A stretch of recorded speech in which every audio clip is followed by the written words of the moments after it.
Ave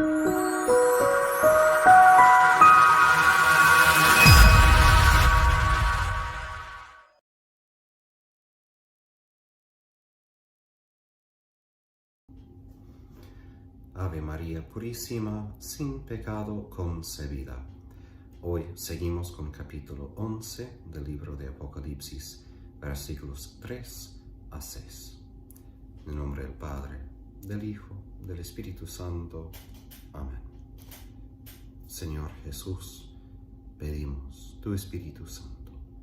Pedimos que lo envíes a nuestras mentes y corazones para ungirnos de vuelta, para escuchar tu palabra y también para proclamar tu palabra, para que seamos tus testigos, tus profetas en este mundo, para que podamos cumplir tu misión, para que todos escuchen tu palabra y tu evangelio y puedan entrar a tu reino.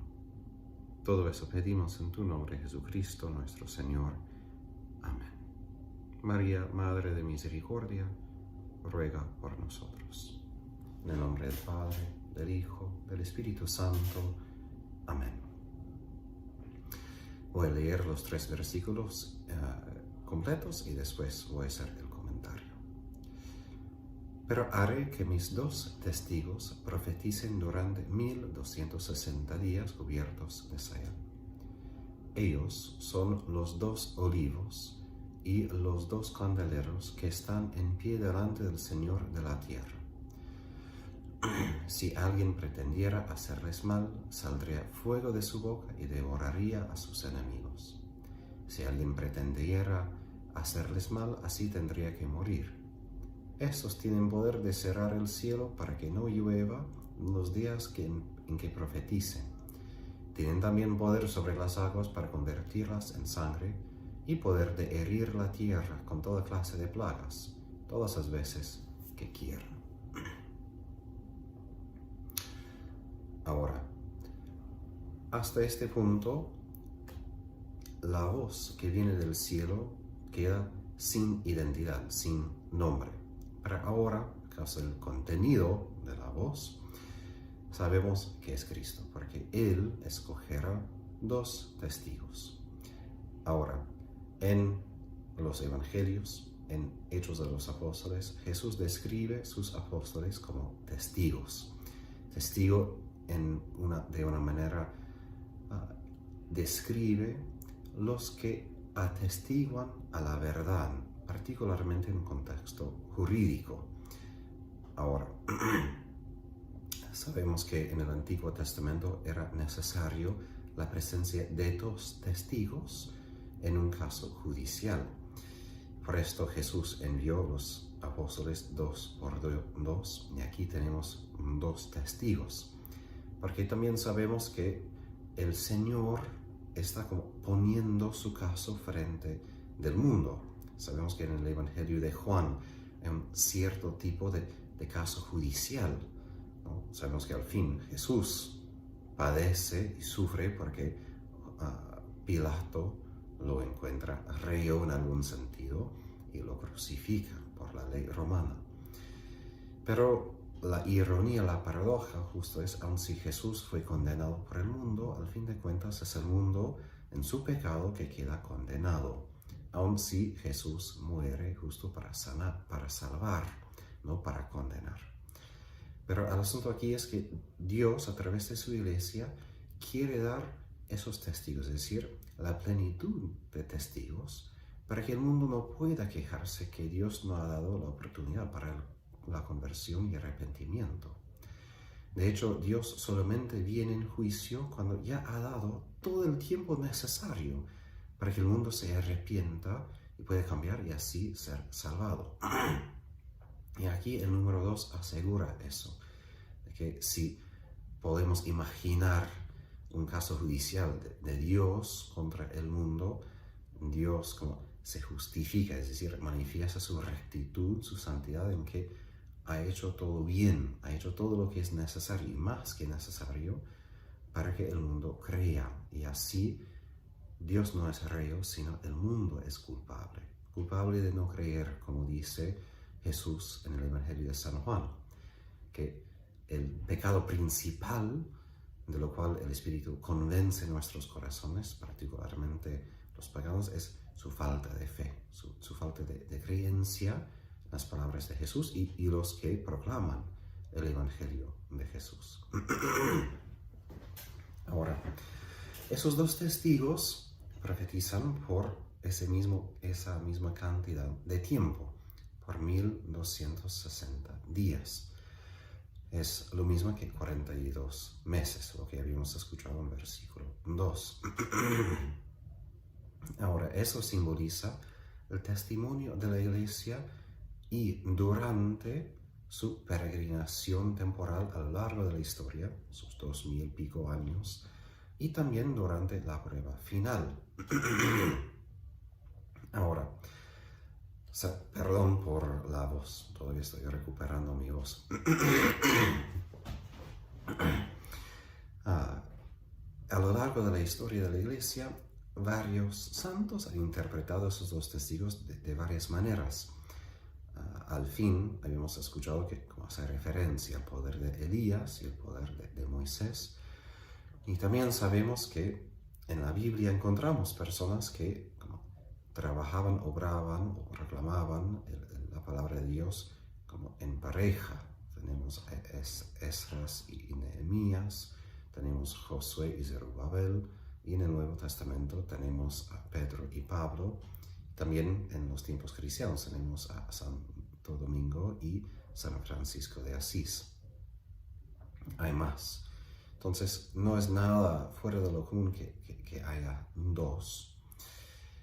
Y esto explica cómo este tiempo puede ser a lo largo de la historia y que también puede indicar un tiempo final con dos testigos específicos, porque no es algo tan específico que solo pasa una vez. Ha pasado desde el Antiguo Testamento, Nuevo Testamento, en la Iglesia, probablemente porque Dios quiere proveer todo para su pueblo y también para que los del mundo puedan arrepentirse. Él va a proveer dos más. Pero es muy probable de que aquí los dos testigos se refieren más que todo al ejemplo de San Pedro y San Pablo, porque en este libro escuchamos mucho sobre Babilonia, la ciudad que será destruida por su pecado. Eso refiere a Roma. Sabemos que Pedro y Pablo sufrieron su martirio en Roma. Entonces, de manera histórica, es decir, en la historia, realmente como el paradigma de esos dos testigos se refiere a San Pedro y San Pablo. Aun si otros santos como San Bede o San Beda o San Gregorio Magno dice que refiere a otros profetas que volverán, como Elías, Enoch, por ejemplo. O al Antiguo Testamento y al Nuevo Testamento. Ahora, que ellos se visten de sayal refiere al tipo de vestimento que es normal para manifestar arrepentimiento. Es decir, esto viene del cabello o de cabras o de camellos, y eso significa o luto o arrepentimiento. Eso vemos, por ejemplo, en Génesis y en el profeta Jonás. También sabemos que Elías y San Juan Bautista también se visten de sayal. Ahora, que ellos se visten así indica o ellos han arrepentido o predican arrepentimiento y que lamentan el pecado del mundo o todo esto, todo el conjunto. Ahora, si mencioné yo como varios candidatos específicos de quiénes pueden ser esos dos testigos, aquí tenemos símbolos que son dos olivos y dos lámparas. Eso es una referencia a la visión, podemos decir como extraña, de Zacarías 4. Extraña porque la literatura apocalíptica no es fácil de entender porque hay tantos símbolos. En Zacarías 4, en la visión, con una lámpara con 7, ¿cómo diré mejor? un candelero con 7 velas, ¿no?, sobre esto. Y esto fue semejante al menorá que estaba en el templo, entre 2 olivos. Ahora, no en el templo, sino en la visión de Zacarías.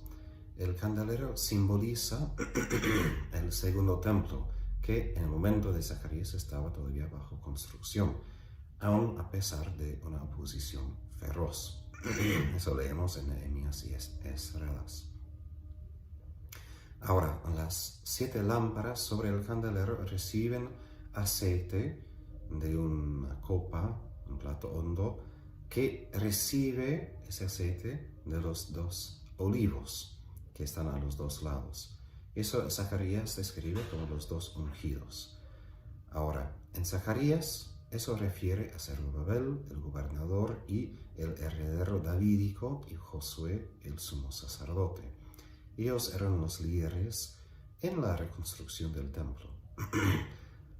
La visión de Zacarías indica que el Señor los había ungido por esta tarea y que van a poder tener éxito, que tendrán éxito a causa de ese poder del Espíritu.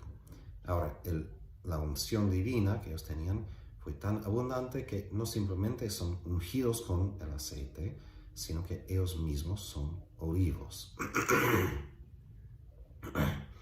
Ahora, que Zerubabel y Josué eran instrumentos de Dios para reconstruir el templo aquí. Los 2 testigos escogidos por Cristo también preparan por el nuevo templo, la nueva Jerusalén. Por esto, en el último video había dado un poco más del contexto sobre el templo, porque es una idea esencial y en el libro de Apocalipsis y en toda la Biblia. Por esto, toda la Biblia termina con la visión del verdadero templo de Dios que se baja a la tierra, que es Dios mismo, su presencia entre su pueblo. Ahora, aunque en la visión de Zacarías hubo simplemente un candelero, aquí en Apocalipsis hay 2. Ahora, en los primeros capítulos de Apocalipsis hubo este candelero de oro que representa la iglesia en Asia y en todo el mundo. Ahora, un candelero es un símbolo adecuado para la iglesia porque debe esparcir y irradiar la luz de Cristo y también transmitir la luz del Espíritu Santo, que es en Apocalipsis los 7 espíritus, ¿no? No simplemente el Espíritu Santo, pero para significar la plenitud del Espíritu Santo, los 7 espíritus. Ahora, sabemos que en el Nuevo Testamento es muy común usar la imagen de la luz para describir a los cristianos. Y por esto se puede aplicar toda esa visión no simplemente a 2 testigos específicos, sino como una visión simbólica de la iglesia, de su misión profética, de todos los cristianos a lo largo de los siglos, y más que todo, antes de que Jesús vuelva, porque en cuanto que el mundo se oscurezca, tanto más necesitamos predicar y dar testimonio profético de Cristo. Ahora, ¿por qué el testimonio de la iglesia tiene 2 candeleros? Algunos padres de la iglesia refieren o hablan de que eso refiere al Antiguo y Nuevo Testamento, o a la iglesia compuesta de judíos y de paganos, o también el testimonio simboliza el testimonio profético de la iglesia. Como mencioné ya, en la Biblia era común la idea de que el testimonio jurídico necesitaba 2 testigos para ser válido. Eso también vemos en los cuentos de la resurrección, siempre 2 ángeles y también más que un testigo para verificar la resurrección de Cristo. Entonces aquí la idea de 2 asegura de que testimonio adecuado, suficiente, fue dado, y los que han escuchado ese testimonio ahora son responsables para sus decisiones. Sabemos que Pablo, al partir de Éfeso, en los Hechos de los Apóstoles, dice lo mismo, de que él había dicho toda la verdad, y por esto ahora, si ellos no se salvan, no es por su culpa que él no había hecho algo, sino porque ellos han dejado de creer, han dejado de cumplir lo que Pablo les enseñó. Ahora, el contenido de su testimonio es el Evangelio, que, como he repetido y voy a seguir repitiendo, en el libro de Apocalipsis tiene esta imagen como de espada de doble fila. No en el sentido literal que aparezca ese símbolo, pero en el sentido de que el Evangelio a la vez es una oferta de gracia y también un mandato solemne de arrepentirse para evitar la condenación.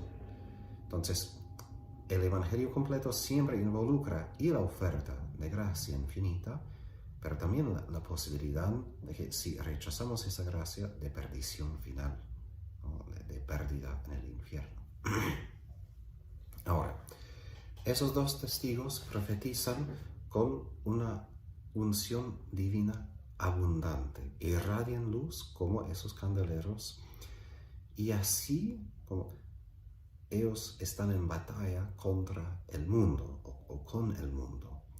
Su testimonio es divino, es decir, que Dios atestigua o confirma su testimonio a través de los signos, como hacía con Moisés contra Faraón y también contra los dioses paganos de Egipto, y también como Dios confirmaba la obra de Elías contra el rey Ahab y los profetas de Baal. Aquí vemos que el testimonio que da la iglesia no es simplemente testimonio verbal, sino también un testimonio de poder, porque Dios en su palabra tiene poder. Sabemos que en las primeras páginas de la Biblia, y cuando Dios habla, crea. Cuando Jesús habla también, calma la tormenta, resucita a los muertos. Su palabra no es simplemente una palabra humana como la nuestra, sino una palabra eficaz. Por esto los profetas tienen poder, porque hablan no sus palabras, sino las palabras de Dios. Por eso la batalla es una batalla de poder, de lo que puede hacer el demonio, puede hacer el mundo, y lo que puede hacer solamente Dios. Ahora, como Moisés y Elías, esos dos testigos disfrutan de la protección de Dios y también participan en su autoridad para vencer a los que están opuestos, a los que se oponen a ellos. Como el fuego vino del cielo para devorar los soldados del rey Ahab cuando vinieron a arrestar a Elías, también el fuego viene de las bocas de los testigos y devora a los que quieren dañarles. También sabemos que el Señor había dicho a Jeremías que Él hace sus palabras en la boca de Jeremías como fuego en su boca, y hará de su pueblo, de los judíos, como leña que este fuego va a encender. Eso Jeremías 5:14. Ahora, como Elías, esos dos testigos tienen el poder de cerrar el cielo, es decir, infligir una sequía y un tiempo de falta de lluvia y una hambruna. Es decir, que ellos tienen poder sobre la naturaleza y ellos son testigos del Dios verdadero, porque en el Antiguo Testamento fue Baal quien era el Dios del tiempo, de la lluvia y de la fertilidad. Por eso Dios cerró el cielo para manifestar que no, Baal no existe, Él tiene poder sobre esto. Y también como Moisés y Aarón van a tener poder a cambiar el agua en sangre y de infligir cualquier plaga. Ahora, en vez de que esto sea una imagen perfecta o literal de la evangelización, esto es como una imagen dramática de la oposición entre el testimonio de la iglesia y la ayuda divina que la iglesia recibe y la oposición que el mundo ofrece frente a este testimonio. No es exactamente la manera que la iglesia da su testimonio. La manera que la iglesia evangeliza se modela según lo que hacía Jesús y los apóstoles, los evangelios y los hechos de los apóstoles. Pero sí sabemos que el testimonio de la iglesia siempre es marcado en los momentos mejores por signos, por milagros de Dios. Y aun si aquí cerrar el cielo, cambiar agua en sangre o infligir plagas, no indica milagros concretos, sí simboliza este acompañamiento de Cristo con sus apóstoles. Al fin del Evangelio de Marcos, Jesús promete esto, de que cuando evangelizan a toda la creación, Él los acompañará con signos y prodigios. Y eso es algo importante también para nosotros. Nosotros sí debemos ofrecer la gracia de Dios y debemos también advertir sobre la posibilidad de la pérdida final. Pero no simplemente como que estamos compartiendo otra opinión, ¿no? Obviamente no podemos forzar que alguien crea, porque siempre la fe es una decisión libre, es el resultado de la gracia y también de la voluntad humana, no es algo que podemos forzar. Pero cuando nosotros damos testimonio de Jesús, no debemos como ser temorosos, tímidos y hablar como que simplemente estamos ofreciendo otra doctrina humana, porque no es así. Estamos hablando las palabras de Dios y cuando hablamos sus palabras, también su poder se revela. Y así debemos enfrentar la oposición del mundo con certeza, con valentía, con humildad, sí, con ternura, pero con certeza. Y no debemos dar lugar que el mundo nos intimide o nos calle, porque eso es lo que el mundo quiere. El mundo quiere que solo nosotros hablemos de la fe dentro de nuestras comunidades cristianas o dentro de la iglesia, pero aquí vemos que Dios está muy interesado que los testigos den testimonio al mundo, fuera de la iglesia. Y eso también nosotros debemos hacer. Y debemos dar testimonio con la palabra, con nuestro estilo de vida, pero también pedir que Dios obre prodigios y maravillas. Él puede hacer lo que quiere, o no puede no hacer lo que quiera. Pero no debemos ser tímidos. En los libros de los Hechos de los Apóstoles, cuando los primeros cristianos rezaban por Pedro, que estaba encarcelado, pidieron que el Señor actúe, que haga algo. Y después pasó el milagro, que Pedro salió de la cárcel. Y después de que los líderes judíos castigaban a otros líderes cristianos, los cristianos se reunieron y pidieron por aún más valentía predicar la palabra de Dios con más poder. Y esto necesitamos. No atrasarnos en miedo o simplemente dejar el mundo donde está, sino saber que sí, está opuesto el mundo al mensaje del Evangelio. Para nuestra parte, como de dos testigos, es asegurar que fue predicada la palabra de Dios a todos y en toda su plenitud. Porque aún sí, es verdad que el mundo tiene acceso a videos o a libros cristianos, no es lo mismo que tengan información y que reciban una palabra profética. Porque aquí quiero, antes de terminar, decir que la profecía, en el sentido cristiano, no tiene que ver exactamente con la idea de predecir el futuro, porque de hecho aquí no se habla nada de profecía como predicción del futuro, sino profecía es la capacidad, como hablé en el capítulo 10, la idea de consumir la palabra de Dios. Nuestra profecía consiste en eso, de que leemos la palabra de Dios, se hace tan parte de nosotros como la comida, de que después nuestras palabras son humanas, pero son sus palabras. Estamos explicando la palabra de Dios de modo entendible por los que viven en el mundo hoy. Porque la Biblia no es tan fácil de entender, ni la palabra de Dios tan fácil de captar. Todos nosotros necesitamos personas que como traduzcan esto con fidelidad a su contenido original, pero para que entendamos qué quiere decir a nosotros hoy. Y todos nosotros tenemos esa responsabilidad de traducir esa palabra de Dios a nuestras vidas, para que nosotros podamos vivirlo, también para que los demás puedan entender que es esa palabra que Dios dirige a ellos hoy. Por la intercesión de la Virgen, Madre de Misericordia, que Dios les bendiga, guarde, los fortalezca a dar testimonio de su Hijo. En el nombre del Padre, Hijo y Espíritu Santo. Amén. Hasta la próxima.